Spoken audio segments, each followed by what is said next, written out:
Hello students, कैसे हैं आप सब? जुड़ जाइए जल्दी से ज्वाइन कर लो फटाफट से। Very good, very good, very good. शानदार, शानदार।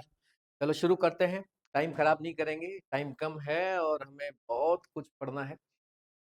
11th 12th नीट जेई, किसी भी क्लास में अगर आप हैं इस टाइम, आप 11th में आए हैं 10th क्लियर करके, या आप 12th में पढ़ रहे हैं, या आप टारगेट में हैं यानी कि 12th पास करके नीट या जेई की तैयारी कर रहे हैं। 2027 के लिए जो भी बच्चा अपनी तैयारी कर रहा है, या जो प्री फाउंडेशन करके यानी 10th करके 11th क्लास में एंटर हुआ है, उन सब के लिए ये क्लास काम की है। क्योंकि मैं पढ़ा रहा हूँ ऑर्गेनिक केमिस्ट्री, वो भी बिल्कुल जीरो से यानी इनिशियल पॉइंट से। किसी भी बच्चे को कहीं कोई दिक्कत नहीं आएगी। जहाँ भी आपके अंदर थोड़ी बहुत वीकनेस है, वो सारी वीकनेस इन क्लासेस से दूर हो जाएगी। हम बिल्कुल स्टार्टिंग से इन चीजों को पढ़ना शुरू करेंगे। तो मेरे कहने का मतलब ये है कि जो जो बच्चा साइंस से रिलेटेड है, तैयारी कर रहा है, वो सारे के सारे बच्चे इन क्लासेस को अच्छे से देखें। हर क्लास इंपॉर्टेंट है। मैं बिल्कुल 11th के 12th के साथ, 12th को टारगेट के साथ और 10th को 11th के साथ जोड़ते हुए चलूंगा। कहने का मतलब, हमने कई बार देखा है बच्चे नीट की तैयारी कर रहे हैं, या 12th कर रहे हैं, या 11th कर रहे हैं, या टारगेट क्लास में आ गए हैं, लेकिन उनकी बेसिक जो है वो वीक होती है। बेसिक वीक होती है तो उससे प्रॉब्लम क्या आती है कि हमें आगे कई चीजों में दिक्कत आती है। कई सवाल हमसे होते हैं, कई सवाल नहीं हो पाते। तो न्यूमेरिकल्स गलत हो जाते हैं, या रिएक्शंस गलत हो जाती है। बेसिक नीड जिन चीजों की है वो पहले क्लियर होना जरूरी है। इसी को कहते हैं फाउंडेशन। तो मैं बिल्कुल स्टार्टिंग से शुरू करूंगा। जिन जिन बच्चों को जो जो चीजें आती हैं वो उन्हें फटाफट देख ले, और जिनको नहीं आती उन चीजों पे अच्छे से ध्यान देके उन्हें सीखे।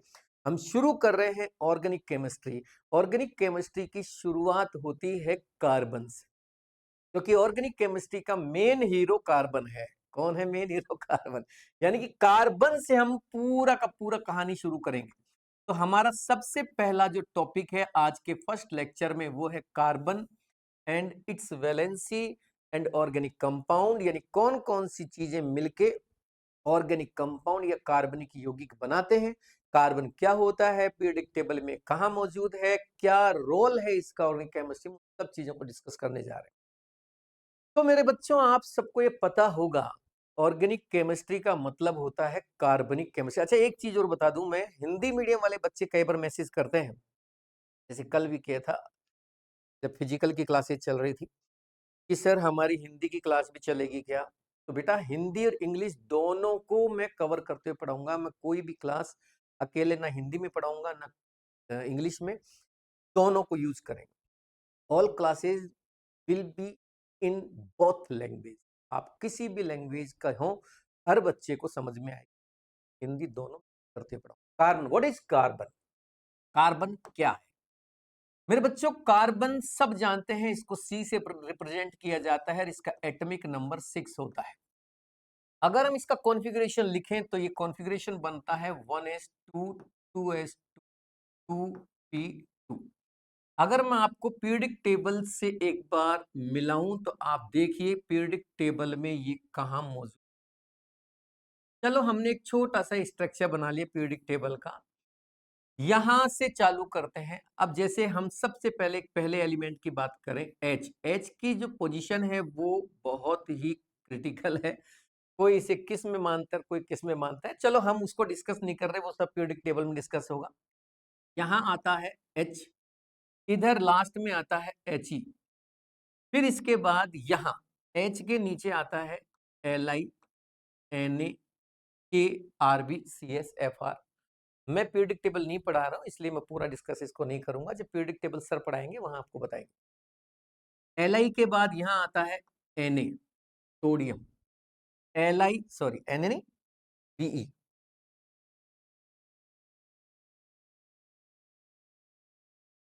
ये आ गया बेरिलियम, एल आई बीई। ये आ गया बीई, इधर आ गया बी, इधर आ गया सी। मैं इसकी बात कर रहा हूं, बाकी किसी से मुझे कोई लेना देना नहीं। मुझे इससे मतलब है। मेरी बात समझ में आ गई? HLiNaKRbCsFr ये इसमें आते हैं। इसी तरह BeMgCsR वो इसमें आते हैं। यहाँ आता है बोरोन, बोरोन के नीचे एल्यूमिनियम वगैरह आते हैं, BAlGaInTl, ठीक है। और यहाँ आता है C, नीचे आता है SiGeSnPb। हमें केवल अभी कार्बन से मतलब है, हमारा सारा का सारा गेम इस कार्बन पर डिपेंडेंट होगा। ये उठा के लाया हूं मैं इसकी बात कर रहा हूं। ऑर्गेनिक केमिस्ट्री में हम बात कर रहे हैं किसकी? कार्बन की। तो हमारा पहला जो टॉपिक है आज की इनिशियल क्लास में वो है कार्बन। आखिर कार्बन है क्या? कार्बन एक एलिमेंट है जिसको आपने देखा होगा, बहुत सारे कंपाउंड्स का ये मेन कंटेंट होता है। यहां तक कि ऑर्गेनिक कंपाउंड सारे के सारे इसी से बनते हैं। कार्बन का जब कॉन्फ़िगरेशन लिखा तो ये कॉन्फ़िगरेशन ग्राउंड स्टेट का कॉन्फ़िगरेशन है। ग्राउंड स्टेट बच्चों, ग्राउंड स्टेट का मतलब है मूल अवस्था, आद्य अवस्था, उसके अंदर ये इस तरह से नजर आता है। एस के अंदर 2 इलेक्ट्रॉन्स होते हैं, 2s के अंदर भी 2 इलेक्ट्रॉन्स होते हैं और 2p के अंदर 2 इलेक्ट्रॉन होते हैं। ये है 1s, ये है 2s, ये है 2p। पी में 3 सबसे जो है छोटे छोटे से इस तरीके के आपने देखे होंगे, px py pz, इनको नाम दिया जाता है। इस तरह से इनका कॉन्फ़िगरेशन होता है। एक px x एक्सिस पे होता है उसे px बोल देते हैं, जो y एक्सिस पे होता है उसे y बोल देते हैं, और जो z एक्सिस पे होता है उसे pz बोल देते हैं। और ये कोई फिक्स नहीं होता कि ये ऑर्बिटल x एक्सिस पे होगा, ऐसा नहीं है। जिस एक्सिस पे भी वो होगा, जैसे मान लीजिए ये एक्सिस है, अब मान लीजिए ये एक P का जो डंबल है वो यहां लगा हुआ है इस एक्सिस पे, तो मैं इसको, अब मान लीजिए मैं इसको x मान रहा हूं, तो इस p ऑर्बिटल को px मान लिया जाएगा। मेरी बात समझ में आ रही? अगर मान लीजिए कोई इस तरह से लगा हुआ है, मान लो यहां एक p लगा हुआ है, अब सपोज दैट मैं इसको y एक्सिस मानता हूं, तो ये फिर py मान लिया जाएगा। मान लीजिए एक यहां लगा हुआ है, जैसे कि मैं अलग से बनाता हूं, यहां इस पे लगा हुआ है, अब ये इस एक्सिस पे है, suppose that this is Z, तो मैं इसको पी जेड मान लूंगा। इसका मतलब ये नहीं है कि साहब ये P X P Y P Z ये अलग शेप के होते होंगे, नो। ये अलग एनर्जी के होते होंगे, नो। ये अलग कलर्स के होते होंगे, नो। ऐसा कुछ भी नहीं, इनमें अलग अलग खुशबू आते होंगे नहीं, ऐसा नहीं है भाई। तीनों अलग अलग नहीं होते, सेम होते हैं, सेम एनर्जी सेम शेप वाले होते हैं। इसीलिए इनको डीजेनरेट ऑर्बिटल बोला जाता है। ये पार्ट ऑर्गेनिक का नहीं है, लेकिन मैंने आपको बताया इसलिए है ताकि आपको पता लगे 1s में केवल एक ही ऑर्बिटल होता है, 2s के अंदर एक ही ऑर्बिटल होता है, 2p के अंदर 3 ऑर्बिटल्स होते हैं, इन विच px py and pz। px have 1 electron, py have 1 electron, एक खाली रहता है। अब कोई से भी एक को खाली रख सकते हो, ये भी कोई जरूरी नहीं है कि एक इलेक्ट्रॉन px में ही होगा, दूसरा py में ही होगा, तीसरा pz में ही होगा, ऐसा नहीं होता। आप कहीं भी इलेक्ट्रॉन्स को रख सकते हैं। मैं इसको px और इसको pz मान सकता हूं, मैं इसको py इसको px मान सकता हूं, कोई फर्क नहीं पड़ता। इससे कहने का मतलब ये है कि मैं जहां भी मानूंगा सब ठीक है। बस इतना सा ध्यान रखना है कि जो इलेक्ट्रॉन्स भरे जाएंगे, फिल होंगे, वो एक एक करके भरे जाएंगे। वो इलेक्ट्रॉन्स जो हैं सेम स्पिन वाले होंगे। फिर जब डबलिंग होगी, कपलिंग होगी, इसके बाद एक एक करके जब इलेक्ट्रॉन आएगा तो वो उल्टा होके आएगा, यानी कि एक पहला इलेक्ट्रॉन क्लॉकवाइज जाएगा तो दूसरा एंटी क्लॉकवाइज जाएगा। अब ये भी कोई जरूरी नहीं होता कि पहला इलेक्ट्रॉन क्लॉकवाइज जाए, हो सकता है पहला इलेक्ट्रॉन एंटी क्लॉकवाइज चला जाए तो दूसरा क्लॉकवाइज जाए, लेकिन ये जरूरी है कि 2 इलेक्ट्रॉन एक ही ऑर्बिटल के अंदर सेम स्पिन के नहीं जा सकते, और अगर ऐसा है तो वो अनस्टेबल ऑर्बिटल है। 2 कभी भी एक जैसे स्पिन के नहीं होंगे, ये गलत है, ये गलत है। आप ये कह सकते हो कि ये ऐसा है, दूसरा ऐसा है, ये ठीक है। आप ऐसे भी कह सकते हो कि पहला ऐसे जाएगा, दूसरा ऐसे जाएगा, ये भी ठीक है, इससे कोई फर्क नहीं पड़ता। कैसे भी मान सकते हो। अब तो थोड़ा समझने की कोशिश करें, जो इलेक्ट्रॉन दोनों इसमें जाते हैं वो किसी भी तरह से जा सकते हैं। पहला इलेक्ट्रॉन क्लॉकवाइज है तो दूसरा फिर एंटी जाएगा, ये ध्यान रखना है। पहला अगर एंटी क्लॉकवाइज है तो दूसरा क्लॉकवाइज जाएगा, ये ध्यान रखना है। ठीक है, इनको अबव प्रिंसिपल से समझाया जाएगा, लेकिन ये सारी चीजें आपके फिजिकल इनऑर्गेनिक केमिस्ट्री में आप देखना, वहां समझ में आएगी। चलो हम चलते हैं अपनी अगली पॉइंट पे। जो मैं बात कर रहा था वो ये है, आखिर कार्बन में ऐसा क्या है कि ये बहुत सारे कंपाउंड्स बना लेता है। तो पहले मैं इसकी बात करता हूं, आखिर कार्बन है क्या। कार्बन 6 एटॉमिक नंबर वाला होता है। 6 एटॉमिक नंबर का मतलब है कि इसमें नंबर ऑफ प्रोटॉन्स जो है, प्रोटॉन जो होते हैं वो होते हैं 6। इसमें जो इलेक्ट्रॉन्स होते हैं वो होते हैं 6, और इसमें जो न्यूट्रॉन्स होते हैं वो भी होते हैं 6। यानी कार्बन का अगर मास देखा जाए, मास का मतलब है यानी कि number of proton plus number of neutron, यानी 6 प्लस 6 इक्वल्स टू 12। इसीलिए कार्बन के एटॉमिक मास की जब हम बात करते हैं तो ये कार्बन 12 लिखा जाता है। डियर स्टूडेंट, एटॉमिक मास अलग चीज है, मोलर मास अलग चीज है, एक्चुअल मास अलग चीज है। ये सारी चीजें मैंने कहा ना, मैं इनको डिस्कस नहीं करने आया हूं। हम ऑर्गेनिक पढ़ रहे हैं, ऑर्गेनिक में इन चीजों का कोई रोल नहीं है। ये सिर्फ आपको मैं थोड़ा सा आपका फाउंडेशन क्लियर करने के लिए समझा रहा हूं। चलते हैं आगे। कार्बन की मैंने कहा ग्राउंड स्टेट के अंदर जब मैंने कॉन्फ़िगरेशन देखी तो कार्बन के 1s में 2 इलेक्ट्रॉन, 2s में 2 इलेक्ट्रॉन, 2p में भी 2 इलेक्ट्रॉन है। यानी कि अगर अनपेयर्ड इलेक्ट्रॉन्स की मैं बात करता हूं, unpaired electron in carbon only 2। According to unpaired electrons, valency would be of carbon 2। ये क्या चक्कर है, किसी भी एलिमेंट यानी एटम के बाह्यतम कोश में यानी एक्सटर्नल शेल में नंबर ऑफ अनपेयर्ड इलेक्ट्रॉन्स की जो संख्या होती है, नंबर ऑफ अनपेयर्ड इलेक्ट्रॉन्स जितने होते हैं, यानी कि अयुग्मित इलेक्ट्रॉन्स की जो संख्या होती है, वही उसकी वैलेंसी इट मीन संयोजकता को प्रदर्शित करती है। डियर स्टूडेंट, अगर मैं बात करूं कार्बन की, तो कार्बन की मूल अवस्था यानी कि ग्राउंड स्टेट में नंबर ऑफ अनपेयर्ड इलेक्ट्रॉन्स 2 होते हैं, इसलिए इसकी वैलेंसी 2 मानी जाती है या मानी जानी चाहिए। अब देखा हमने तो 2 निकली, जैसे कार्बन मोनोऑक्साइड में कार्बन की वैलेंसी 2 ही होती है। अब समस्या ये आ रही है कि यार मैंने जब बहुत सारे कंपाउंड्स देखे तो उनके अंदर तो कार्बन की वैलेंसी 4 होती है, ये चक्कर क्या है? तो भाई साहब सच बात यही है कि कार्बन की वैलेंसी 4 ही होती है, 2 नहीं होती। 2 तो केवल ग्राउंड स्टेट की वैलेंसी को रिप्रेजेंट करता है। बहुत सारे कंपाउंड हैं जिनमें वैलेंसी कार्बन 2 दिखाता है, लेकिन वो सही नहीं है। क्यों? क्योंकि बहुत सारे यानी कि नंबर ऑफ ऑर्गेनिक कंपाउंड्स की बात करें तो 20 lakhs ऑर्गेनिक कंपाउंड है, उनके अंदर जो कार्बन की वैलेंसी 4 है। अब एक सवाल ये पूछा गया था एक बार, which of the following compound represent valency 2 of carbon.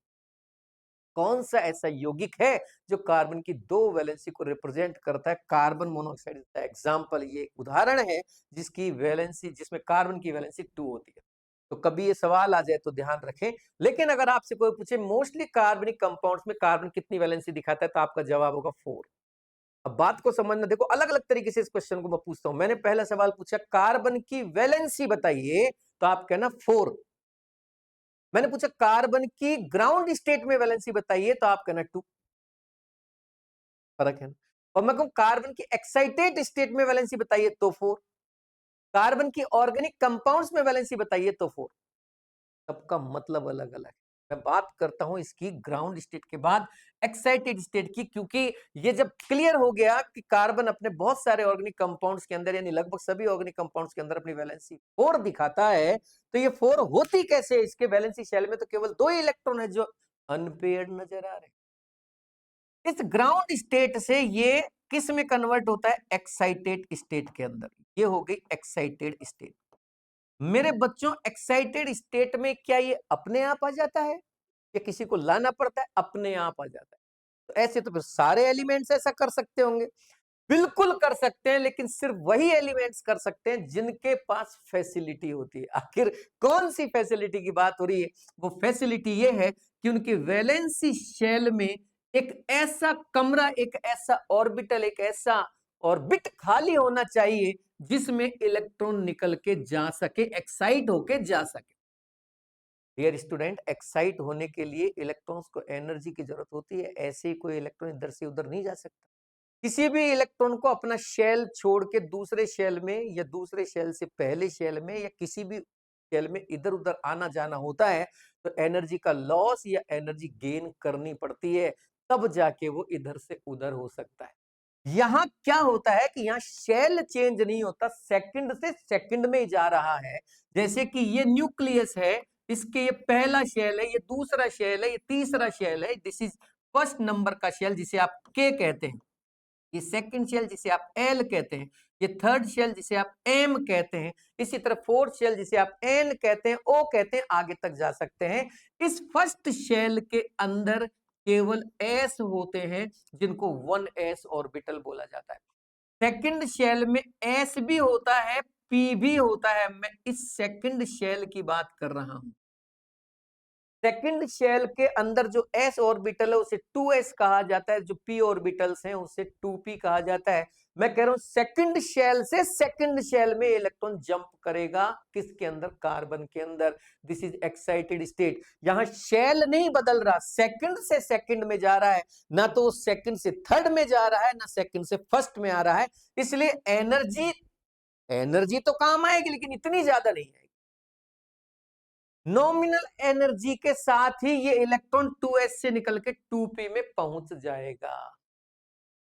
लेकिन ये तभी पॉसिबल है जब 2p में एक रूम खाली हो। अगर ये 2p में खाली नहीं होता तो एक्साइटेड स्टेट नहीं आती। तो हर वो एलिमेंट एक्साइटेड स्टेट में जा सकता है, हर वो एलिमेंट का इलेक्ट्रॉन निकल के अपने एक ऑर्बिटल से दूसरे ऑर्बिटल में जा सकता है जिसके अंदर ऑर्बिटल खाली हो। मान लीजिए यहां भी एक इलेक्ट्रॉन ऑलरेडी होता तो फिर यहां से निकल के वहां क्यों जाता हो? उसमें तो ऑलरेडी एक एक इलेक्ट्रॉन है, ये यहां से निकलता ही क्यों? यहां से निकल के भी तो वो डबलिंग ही करेगा ना, वहां जाके सिंगल तो रहने से रहा, वो है तो पहले से भी तो एक मौजूद है। तो कुल मिला के बात यह है, कार्बन में ये एक्साइटेड स्टेट इसलिए आ पा रही है क्योंकि कार्बन के एक्सटर्नल शेल के अंदर 2s भरा हुआ है और एक 2p खाली है।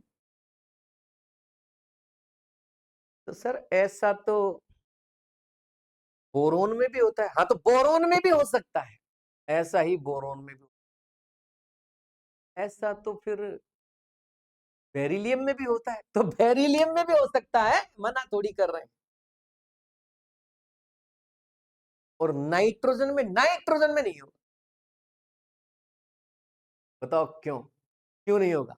क्योंकि नाइट्रोजन में ये तीनों भर चुके होंगे, इसमें 2 इलेक्ट्रॉन आ चुके होंगे, तो फिर यहां से निकल के इनमें क्यों जाएगा? पी थर्ड में जा नहीं सकता ये। 2 में से निकल के तीसरे में जाना, वो तो फिर आयन बनने के, वो तो अलग कंडीशन हो गई, वो तो फिर दूसरी कंडीशन हो गई, एक्साइटेड स्टेट नहीं कहेंगे। मेरे को बात समझ में आ रही है? वो फिर first excited state, second excited state, third excited state, इस तरह से कन्वर्ट हो जाएगी। वो आपको फिजिकल में पढ़ना है, स्ट्रक्चर ऑफ एटम में। वो नहीं बता रहा मैं हाल फिलहाल सिर्फ इतना सा कह रहा हूं कि कार्बन एक इलेक्ट्रॉन निकाल के 2s में से 2p में भेज देता है। और ऐसा ही इसलिए पॉसिबल हो पाता है कि 2s से निकल के 2p में इसलिए जा पाता है क्योंकि 2p का एक ऑर्बिटल अभी खाली है। दूसरी बात, 2s से 2p में जाने में बहुत ज्यादा एनर्जी की जरूरत नहीं होती, इसलिए ये अपने आप को एक्साइट कर लेता है। तो करता क्यों है एक्साइट? क्या जरूरत है? यूं ही क्यों नहीं पड़ा रहता? यूं ही क्यों नहीं रहता? ये एक्साइट करता है भाई, ये एक्साइट क्यों करता है? ये अपने आप को क्यों एक्साइटेड करना चाहता है? रीजन है इसका कि जैसे ही एक्साइटेड स्टेट में आएगा तो 2s में एक इलेक्ट्रॉन रह जाएगा और 2p में 3 इलेक्ट्रॉन हो जाएंगे। इससे अनपेयर्ड इलेक्ट्रॉन्स का जो नंबर है वो 4 हो जाएगा, जिससे इसकी वैलेंसी 4 हो जाएगी, स्टेबिलिटी इंक्रीज होगी। Number of unpaired electron valency shell में जितने ज्यादा हो, वैलेंसी शेल का मतलब सबसे बाह्यतम शेल, एक्सटर्नल शेल में जितने ज्यादा होंगे उतनी ही बॉन्डिंग बढ़ा सकता है, उतनी ही वैलेंसी बढ़ा सकता है, उतनी ही दूसरे एटम या एलिमेंट से जुड़ने या कनेक्ट होने की टेंडेंसी बढ़ जाती है उसकी, जिससे उसकी स्टेबिलिटी गेन होती है। और दुनिया में जो भी काम हो रहा है वो हो किसके लिए रहा है? स्टेबिलिटी गेन करने के लिए तो हो रहा है। तो इसने कौन सा पाप कर दिया, एक इलेक्ट्रॉन यहां निकाल के वहां पहुंचा के। इसीलिए कार्बन जब भी अपनी ऑर्गेनिक कंपाउंड्स बनाता है, जब भी किसी प्रोसेस में पार्टिसिपेट करता है, तो वो पहले अपने आप को ग्राउंड स्टेट से एक्साइटेड स्टेट में लेके जाता है। ग्राउंड स्टेट से एक्साइटेड स्टेट में जाने पे बेनिफिट समझ में आ गया? वैलेंसी, स्टेबिलिटी, बात समझ। कुल मिला के कार्बन कितनी वैलेंसी दिखाता है? 2 भी दिखाता है, 4 भी दिखाता है। अब मैं सवाल कैसे करूं? मेरे को क्वेश्चन मिल गया तो मैं क्या करूं? मैं क्वेश्चन की लैंग्वेज सुनाता हूं। मैंने कहा कार्बन की वैलेंसी बताइए। Options are given below. Number 1 option is 2, number 2 option is 4, number 3 option is 2 and 4, number 4 option is पता नहीं। क्या जवाब होगा? जवाब होगा 2 and 4 दोनों। मैंने कहा कि कार्बन की वैलेंसी बताइए, वैलेंसी ऑफ कार्बन बताइए, this is my question. My option is 2, 4, both, none. आपका जवाब क्या होगा? बोथ। भैया ये कार्बन 2 भी दिखाता है और 4 भी दिखाता है। क्वेश्चन की लैंग्वेज सुनते जाओ। अगला सवाल देखिए, अगला क्वेश्चन मैंने कहा कार्बन की valency of carbon in ground state. अब सवाल बदल गया है, अब सवाल बदल गया। उसी के अंदर अब मेरा आंसर आएगा 1। पहला ऑप्शन सही हो गया, क्योंकि आपने सवाल स्पेसिफिकली ग्राउंड स्टेट के लिए पूछा है, तो valency of carbon ground state. मेरा अगला सवाल है valency of carbon in excited state. सवाल बदल चुका है, अब एक्साइटेड स्टेट में मुझे वैलेंसी चाहिए। आंसर आएगा अब मेरा सेकंड वाला, यानी कि valency in excited state of carbon 4। और अगर मैं सवाल पूछूं वैलेंसी ऑफ कार्बन, बस कुछ पूछ ही नहीं रहा, what is the valency of carbon, क्या करें? अब वैलेंसी ऑफ कार्बन मैंने पूछा और मैंने ऑप्शन दे दिया, पहला ऑप्शन 2, दूसरा ऑप्शन 4, तीसरा ऑप्शन 3, चौथा ऑप्शन 5। अब यहां मैंने बोथ दिया ही नहीं, अब क्या करो? यहां मैंने पूछा वैलेंसी ऑफ कार्बन, लेकिन मेरे पास ऑप्शन था बोथ, तो मैंने बोथ को टिक कर। यहां मैंने पूछा valency of carbon in ground state, then 2 होगी साहब, फर्स्ट आंसर। मैंने यहां पूछा valency of carbon in excited state, तो मैंने आंसर दे दिया सेकंड वाला कि 4 होगी। मैंने वापस उसी क्वेश्चन को पूछा, लेकिन उसमें से बोथ ऑप्शन हटा दिया। वैलेंसी ऑफ कार्बन बताइए, अब मैं 2 और 4 में से किसे सेलेक्ट करूं? ऐसी सिचुएशन में आपको सेलेक्ट करना है कि भैया कार्बन की वैलेंसी 4 होती है। बात समझ गए? ग्राउंड स्टेट में 2, एक्साइटेड स्टेट में 4। अगर दोनों ऑप्शन में दे रखे हैं, बोथ टिक करना है। बोथ नहीं दे रखा है तो 4 valency of carbon is more correct answer, यानी कि आपको 4 को टिक करना है कि कार्बन की 4 वैलेंसी। अगर सवाल आ जाए valency of carbon in organic compounds, valency of carbon in organic compounds, organic compound का मतलब कार्बनिक यौगिक। पहला ऑप्शन 2, दूसरा ऑप्शन 4, तीसरा ऑप्शन बोथ, चौथा ऑप्शन पता नहीं साहब। अब आपको 4 ही सही करना है, यानी कि ऑर्गेनिक कंपाउंड में कार्बन अपनी वैलेंसी 4 ही। छोटा सा टॉपिक, आपको क्या लगता है एक टॉपिक का मतलब क्या है? उस टॉपिक को तब तक क्लियर मत समझो जब तक उससे रिलेटेड सारे सवाल और कॉन्सेप्ट क्लियर ना हो। बच्चा कार्बन पढ़ लेता है, कार्बन का कॉन्फ़िगरेशन रट लेता है, उसकी वैलेंसी फैलेंसी सब कर लेता है, लेकिन जब क्वेश्चन आते हैं तो साफ 4 नंबर के साथ साथ 1 नंबर वो कट जाता है कि सोच समझ के बेटा कुछ भी चल रहा है। कार्बन की वैलेंसी 4 होती है, उसे बताओ कैसे होती है 4, उसे समझाओ। अब सवाल का मतलब समझो, ऐसे ही सवाल मत करो। सवाल कैसे करोगे? क्वेश्चन की लैंग्वेज भी तो देखो क्या पूछना चाह रहा है। वैलेंसी ऑफ कार्बन बताइए, कुछ नहीं पूछा मैंने, वैलेंसी ऑफ कार्बन। सारे क्वेश्चन लिख लेना, बहुत इंपॉर्टेंट चीज। आपको बेसिक क्लियर करना है, मैं बेसिक ही क्लियर करा। हम बहुत कुछ जानते हैं फिर भी गलतियां करते हैं, तो गलतियां होती इसीलिए है क्योंकि हमारा बेसिक क्लियर नहीं होता।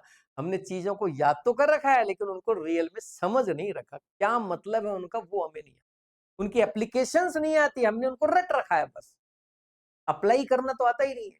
मैंने कहा वैलेंसी ऑफ कार्बन, अब तो बहुत है। मेरा दूसरा सवाल था valency of carbon in organic compound. Organic compound में वैलेंसी कार्बन की 4 ही सही करनी है, 4 होती है। तो क्या सर ये सीओ कार्बनिक कंपाउंड या ऑर्गेनिक कंपाउंड नहीं है? नो, ये is not a organic compound. CO organic compound का एग्जाम्पल नहीं है, लेकिन इसमें कार्बन तो है, केवल कार्बन होने से कंपाउंड ऑर्गेनिक नहीं हो। तो फिर मुझे कैसे पता लगेगा ये कंपाउंड ऑर्गेनिक है या नहीं? सिंपल सी डेफिनेशन से पता लगेगा, जो मैं थोड़ी देर में कराने वाला हूं। आखिर ऑर्गेनिक कंपाउंड का मतलब क्या है? The compound which have carbon, these are organic compound? No, this is wrong definition. जो कंपाउंड कार्बन रखते हैं, जिनमें कार्बन होते हैं, वो ऑर्गेनिक कंपाउंड होते हैं, ये गलत डेफिनेशन थी, से चेंज किया गया। कार्बन की प्रेजेंस ही कंपाउंड को ऑर्गेनिक नहीं बनाएगी। किसी कंपाउंड का कार्बनिक होने के लिए कार्बन के साथ साथ हाइड्रोजन भी होना चाहिए। दूसरी बड़ी चीज, उस कंपाउंड में कोवेलेंटिक नेचर होना चाहिए, सहसंयोजक गुण होना चाहिए। यानी कि कार्बन और हाइड्रोजन के बीच में कोवेलेंट बॉन्ड होना जरूरी है। इस तरह का सी और एच के बीच में बॉन्ड बनना चाहिए, तभी वो कंपाउंड ऑर्गेनिक कंपाउंड कहलाएगा। अगर मैं बात करूं क्या सोडियम बाइकार्बोनेट ऑर्गेनिक कंपाउंड है? No, because this is ionic compound. Ionic है, इसको ऑर्गेनिक नहीं बोला जाएगा। तो फिर ऑर्गेनिक किसे बोले? ऑर्गेनिक होता क्या है वो बताऊंगा ना अभी थोड़ी देर में। पहले तो कार्बन समझो, कार्बन क्या है। कार्बन क्या है? कार्बन एक एलिमेंट है, पीरियडिक टेबल में 6 नंबर पर आता है। इसकी वैलेंसी 2 भी होती है, 4 भी होती है। 2 इसकी वैलेंसी ग्राउंड स्टेट में होती है, 4 इसकी वैलेंसी एक्साइटेड स्टेट में होती है। रियल में मैक्सिमम कंपाउंड जो बनते हैं कार्बन के, वो 4 वैलेंसी में बनते हैं। जो कंपाउंड कार्बन के नेचर में बहुत ज्यादा मौजूद है, सबसे ज्यादा मौजूद है, वो है ऑर्गेनिक कंपाउंड। इनऑर्गेनिक कंपाउंड्स में कार्बन बहुत कम रोल प्ले करता है। कार्बन अपनी वैलेंसी 4 ही दिखाता है जब ऑर्गेनिक कंपाउंड बनाता है। यानी कि जब भी कार्बन अपने ऑर्गेनिक कंपाउंड्स में एंट्री करता है, तो पहले अपने आप को एक्साइटेड स्टेट में लेके जाता है। ग्राउंड स्टेट में उसकी वैलेंसी कम है, इसलिए उसकी स्टेबिलिटी इतनी ज्यादा नहीं होती। वो एनर्जी लॉस करके सीधा अपने आप को 4 वैलेंसी वाला बना लेता है। तो कार्बन 2 वैलेंसी दिखाता है, लेकिन ग्राउंड स्टेट में 4 वैलेंसी दिखाता है एक्साइटेड स्टेट में। ऑर्गेनिक कंपाउंड में भी कार्बन अपनी 4 ही वैलेंसी दिखाता है। अगर क्वेश्चन किस लैंग्वेज में आ रहा है, उस लैंग्वेज के हिसाब से आपने पढ़ लिया, उस लैंग्वेज को समझ लिया, तो ही आपका सही होगा। नहीं तो डेफिनेशन याद करने से कुछ नहीं, इनके नोट्स बनाने से कुछ नहीं होता। खूब बना लो नोट्स, समझ तो आया ही नहीं तुम्हारे, नोट्स बनाने से क्या होगा। इनको लिखो ढंग से समझ के, समझना इनका क्या मतलब है। कार्बन की वैलेंसी बताइए, 2 और 4 दोनों सही है। लेकिन अगर ये बहुत यहां नहीं होता, तो फिर मैं इसकी 4 वैलेंसी को ही टिक करता, सेकंड ऑप्शन को। अगर बहुत नहीं, बहुत है इसलिए मैंने ऐसा किया। अगर मान लीजिए क्वेश्चन कहे valency of carbon in organic compound, अब देखिए यहाँ 2 भी दे रखा है, 4 भी दे रखा है, बहुत भी दे रखा है, फिर भी इसका आंसर 4 ही आएगा, क्योंकि स्पेसिफिकली ऑर्गेनिक कंपाउंड्स की बात कर। तो कार्बन ऑर्गेनिक कंपाउंड्स में 4 वैलेंसी ही दिखाता है। फिर इसके बाद आ जाइए valency of carbon in excited state. भैया एक्साइटेड स्टेट में इसकी वैलेंसी 4 होगी, सेकंड आंसर सही हो जाए। आपसे कहा जा रहा है वैलेंसी ऑफ कार्बन बताइए। भैया वैलेंसी ऑफ कार्बन तो 2 भी 4 भी दोनों होती, कौन सी चाहिए? इसने ऑप्शन दिए, ऑप्शन से समझ में आ गया मुझे कि 2 और 4 में से किसे टिक करना है, क्योंकि यहाँ बोथ तो ऑप्शन में नहीं है, तो मैंने 4 को टिक। आप समझ रहे हैं मैं क्या कह रहा हूँ? छोटी छोटी चीजें हैं, अगर समझनी है करके देखना। ये तो हुई बात अभी कार्बन की। अब आगे बढ़ते हैं, आखिर कार्बन कैसे देखने को मिलता है। चलते हैं आगे अगले पेज की ओर। देखिए मेरे बच्चों, अभी हम बात कर रहे थे कार्बन की, वापस रिपीट करते हैं। कार्बन एटॉमिक नंबर 6, इसकी जो वैलेंसी है वो 2 भी है, 4 भी है। 2 जो होती है वो ग्राउंड स्टेट में होती है, 4 जो होती है वो होती है एक्साइटेड, और 4 ही जो होती है वो होती है ऑर्गेनिक कंपाउंड्स के। ऑर्गेनिक कंपाउंड, ऑर्गेनिक कंपाउंड यानी कार्बनिक कंपाउंड। कार्बनिक यौगिकों में भी 4 ही। ओके, अब इसकी वैलेंसी को कैसे लगाते हैं, दिखाते हैं। कार्बन अपनी वैलेंसी को 4 तरह से दिखा सकता है, यानी कि एडजस्ट कर सकता है। एक तरीका तो कार्बन की 4 वैलेंसी दिखाने का ऐसा होता है, एक तरीका कार्बन की 4 वैलेंसी दिखाने का ऐसा होता है, एक तरीका कार्बन की 4 वैलेंसी दिखाने का ऐसा होता है। देख रहे हैं आप? एक, देखो 1 2 3 4 और एक तरीका इसकी 4 वैलेंसी दिखाने का ऐसा हो। इन चारों तरह से कार्बन अपनी 4 वैलेंसी को रिप्रेजेंट कर। अब इसे मैं हाइब्रिडाइजेशन के माध्यम से समझाऊंगा, लेकिन जब टॉपिक आएगा तब। अभी मैं केवल ये बता रहा हूं कार्बन अपनी 4 वैलेंसी कैसे कैसे दिखा सकता है। अब इस तरीके की वैलेंसी आप देखिए, ये वाली जो वैलेंसीज है, कार्बन अपनी 4 वैलेंसी दिखा रहा है, इसे कहते हैं टेट्राहेड्रल शेप।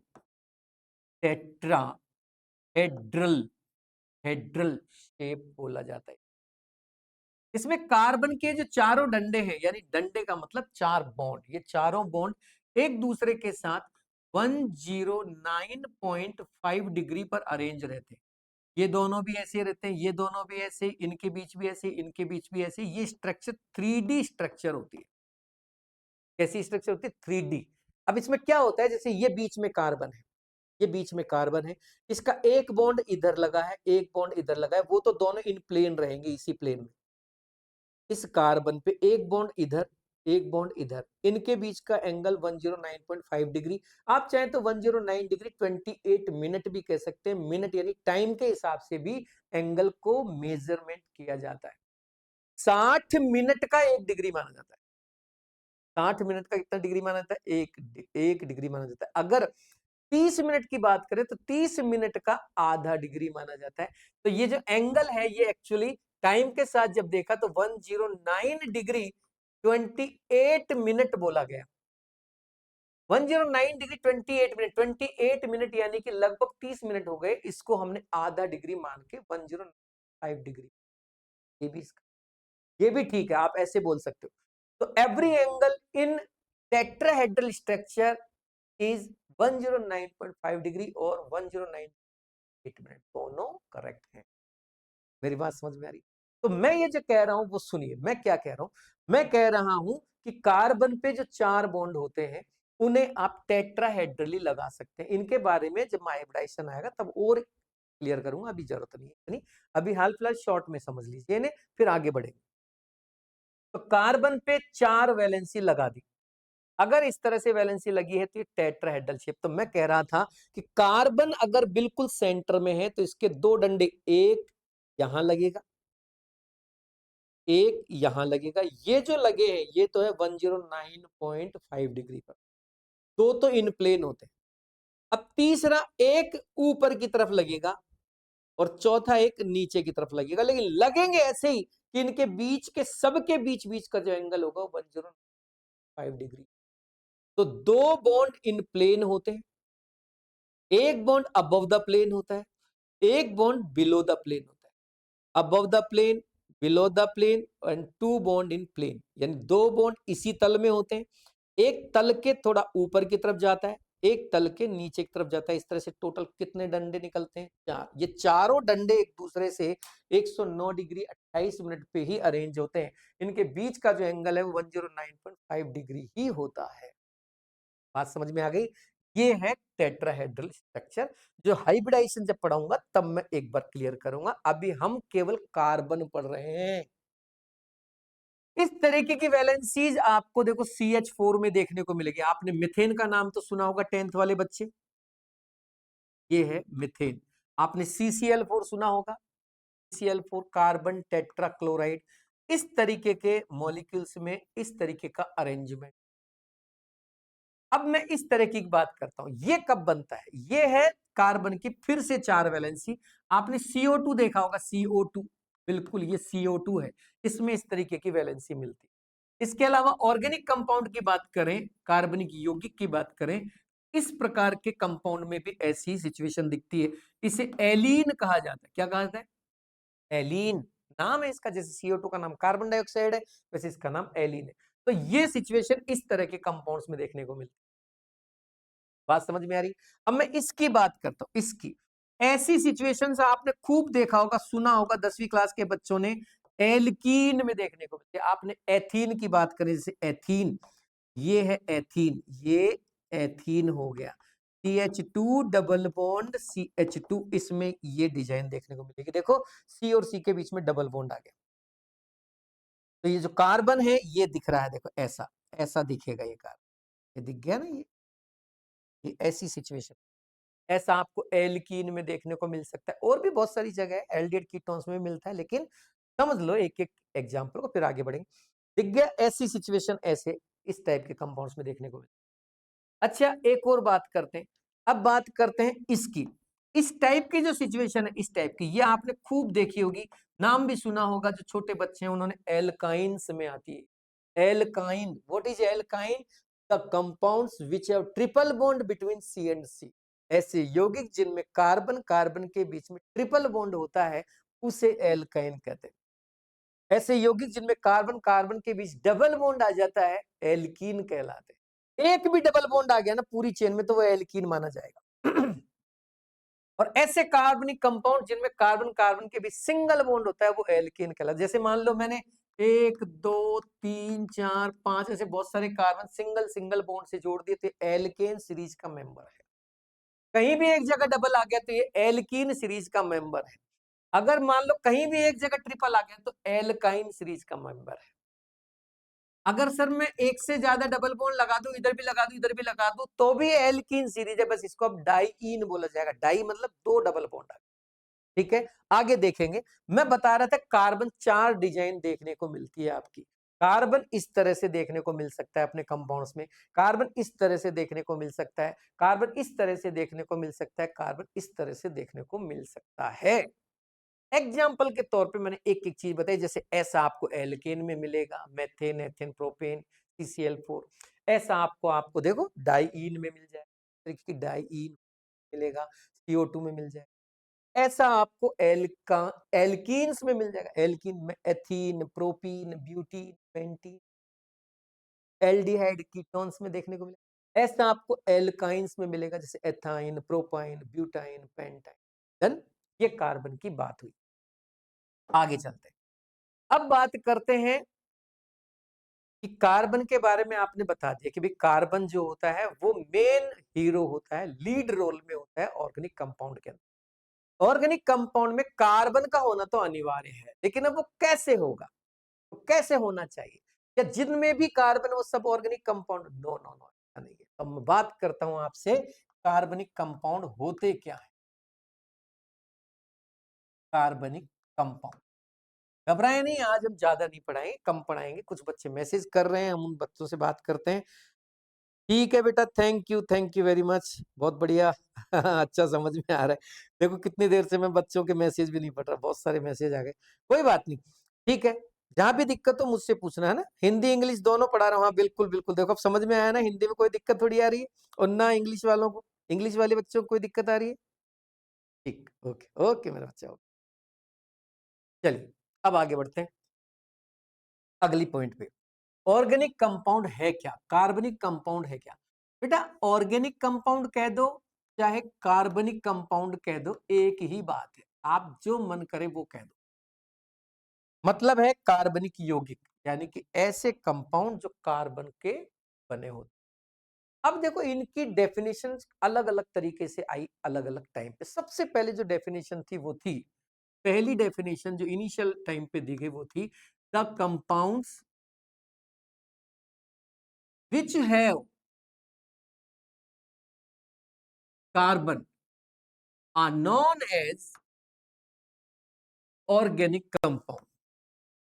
ऐसे यौगिक जो कार्बन से बने होते हैं ऑर्गेनिक कंपाउंड कहलाते हैं। ये इनिशियल टाइम पे दी गई डेफिनेशन। लेकिन जब ये डेफिनेशन दी गई तो एक बड़ी समस्या सामने है, ऐसे बहुत सारे कंपाउंड दिखे, सामने आ गए, जिनमें कार्बन तो था लेकिन वो कार्बनिक कंपाउंड जैसी प्रॉपर्टी शो नहीं कर रहे थे। अब बड़ी आफत आ गई। जैसे जैसे कार्बन मोनोऑक्साइड, कार्बन तो है लेकिन ये कार्बनिक कंपाउंड नहीं है। ये पता कैसे लगता है कार्बनिक कंपाउंड है कि नहीं? देखो इसका वैसे तो एक सिंपल सा टेस्ट है, किसी भी कंपाउंड को जलाने पर अगर वो धुआं देता हुआ जले तो वो ऑर्गेनिक कंपाउंड है, ऐसे पहचान। समझ में आ रहा है? कार्बनिक कंपाउंड जब भी जलेगा धुआं देते हुए जलेगा, आपको पता है हमारी बॉडी भी कार्बनिक भी कार्बन से बने हैं। तो जब हमको जलाया जाता है मरने के बाद, देखो मरेंगे नहीं अभी, जब हमको जलाया जाता है तो हमारी बॉडी भी पूरी जल जाती है। कुछ चीजें बच जाती हैं जो कार्बन हाइड्रोजन की बजाय अदर एलिमेंट से बची बनी है, जैसे हड्डियां बच जाती हैं क्योंकि फॉस्फोरस कैल्शियम, दांत बच जाते हैं। मेरी बात समझ में आती है? ये खत्म हो जाता है सब, मांस वांस, स्किन फिस्किन, बाल वाल सब जल जाते हैं। क्यों? ऑल थिंग्स आर ऑर्गेनिक, जो ऑर्गेनिक है वो जल जाएगी और जल के खत्म हो जाएगी। कार्बनिक कंपाउंड में कार्बन और हाइड्रोजन होते हैं मोस्टली, जिसमें लीड रोल में कार्बन है और साथ में उनका साथ दे रही होती है हाइड्रोजन। तो हीरो होता है कार्बन और हाइड्रोजन होती है उसकी हीरोइन। और भी बहुत सपोर्टिंग एक्टर्स होते हैं जैसे नाइट्रोजन, ऑक्सीजन, सल्फर, ये भी उनमें जुड़ सकते हैं। लेकिन मोस्ट ऑफ द पॉपुलर जो एलिमेंट्स हैं, जो इंपॉर्टेंट एलिमेंट्स हैं कार्बनिक कंपाउंड के, वो है कार्बन है। तो CO2, साइनाइड, जितने भी मेटेलिक साइनाइड है, पोटेशियम साइनाइड, सोडियम साइनाइड, ये साइनाइड, वो सब के सब इनऑर्गेनिक है, कार्बनिक नहीं। जितने भी कार्बोनेट्स हैं, potassium carbonate, calcium carbonate, sodium carbonate, beryllium carbonate, सब के सब इनऑर्गेनिक है, कार्बनिक नहीं। जितने भी आइसोसाइनाइड्स हैं, चाहे वो potassium isocyanide, sodium isocyanide, silver isocyanide, copper isocyanide, कुछ भी हो, सब आइस जो सब इनऑर्गेनिक। सारे के सारे कार्बोनेट, सारे के सारे बाइकार्बोनेट्स, ये भी सब इनऑर्गेनिक है, कार्बनिक नहीं। देखो इसमें हाइड्रोजन है उसके बावजूद भी। समझ गए? All carbides, calcium carbide, sodium carbide, ये कार्बाइड, वो कार्बाइड, बेरिलियम कार्बाइड, ये सब एल्यूमिनियम कार्बाइड, जितने भी कार्बाइड्स हैं ऑर्गेनिक। ऐसे कंपाउंड्स जिसमें कार्बन है वो ऑर्गेनिक होते हैं, अभी तो यही बोला था। तो क्या ये डेफिनेशन गलत है? बिल्कुल गलत है। ये डेफिनेशन गलत है मेरा बाबू, गलत है ये डेफिनेशन।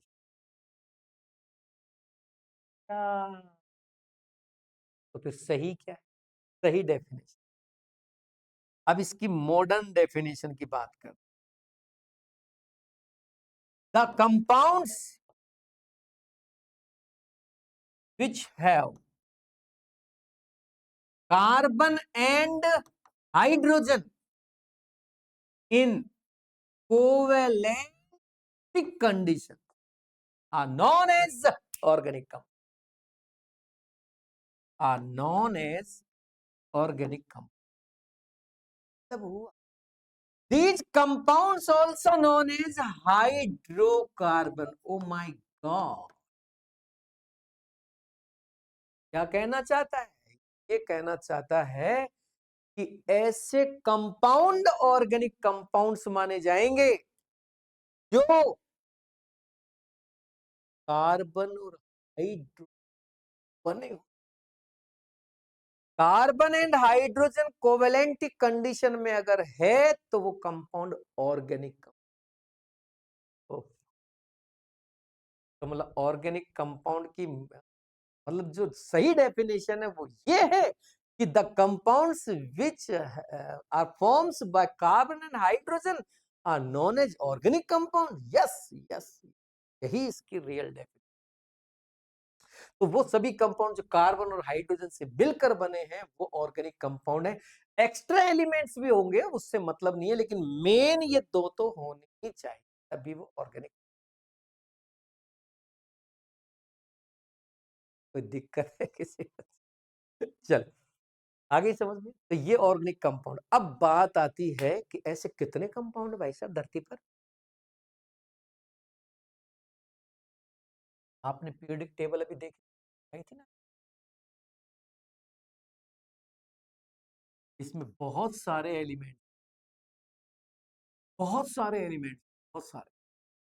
अब तो पीरियोडिक टेबल और भी बड़ी हो गई, बहुत सारे रेडियो एक्टिव एलिमेंट्स भी उनमें जोड़े जा चुके हैं, तो 135 140 के ऊपर भी निकल गई है।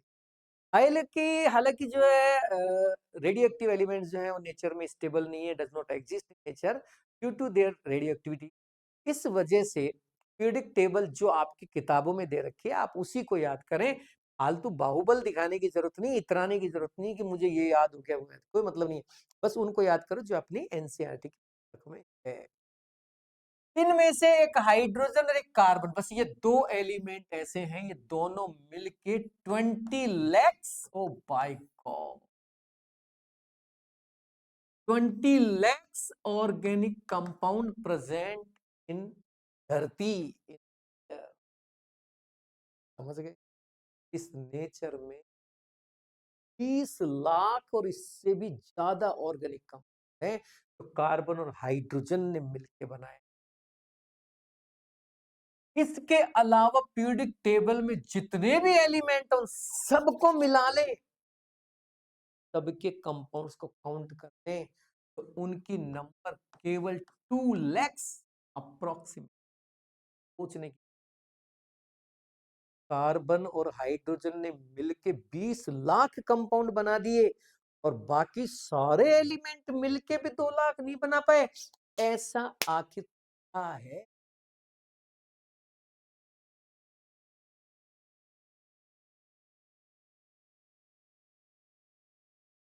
थक गए, पढ़ा दिया है। ठीक है, तो जितना पढ़ाया उतना आप रिवाइज करें, एक एक चीज को लिख लें। आखिर number of organic compounds are in nature, तो क्यों, ऐसा क्यों है, इतने सारे कंपाउंड क्यों हो गए प्रकृति में, नेचर में, इतने कैसे हो गए? कुछ तो कार्बन में, फिर वो स्पेशल क्या है इसको डिस्कस करेंगे हम। ठीक है, नमस्कार मेरे बच्चों, कोई भी दिक्कत हो तो मैसेज करना। बहुत सारे बच्चों के मैसेज आ चुके हैं। अगली क्लास में फिर मिलेंगे, और घबराए नहीं, फिजिकल केमिस्ट्री हो गई है आपकी, ऑर्गेनिक चालू हो गई है। जिस क्लास में भी आप हैं, आपको इन सब की जरूरत पड़ेगी, चाहे आप 11th में हैं, चाहे 12th में, चाहे आप टारगेट की तैयारी कर रहे हैं। अगर आप वास्तव में बेसिक से पढ़ना चाहते हैं, शुरू कीजिए। अभी हमने ऑर्गेनिक केमिस्ट्री का पहला कदम भी नहीं रखा, ऑर्गेनिक केमिस्ट्री की शुरुआत भी नहीं, अभी तो हम कार्बन में ही अटके हुए थे। इस कार्बन से अब आगे बढ़ेंगे अगली क्लास में। क्यों कार्बनिक कंपाउंड इतने ज्यादा हैं, ऐसा क्या है कार्बन में, ऐसी कौन सी प्रॉपर्टीज है ऑर्गेनिक कंपाउंड्स के अंदर, जो number of organic compound nature 20 lakhs and more हो। नमस्कार, फिर मिलते हैं अगली क्लास में।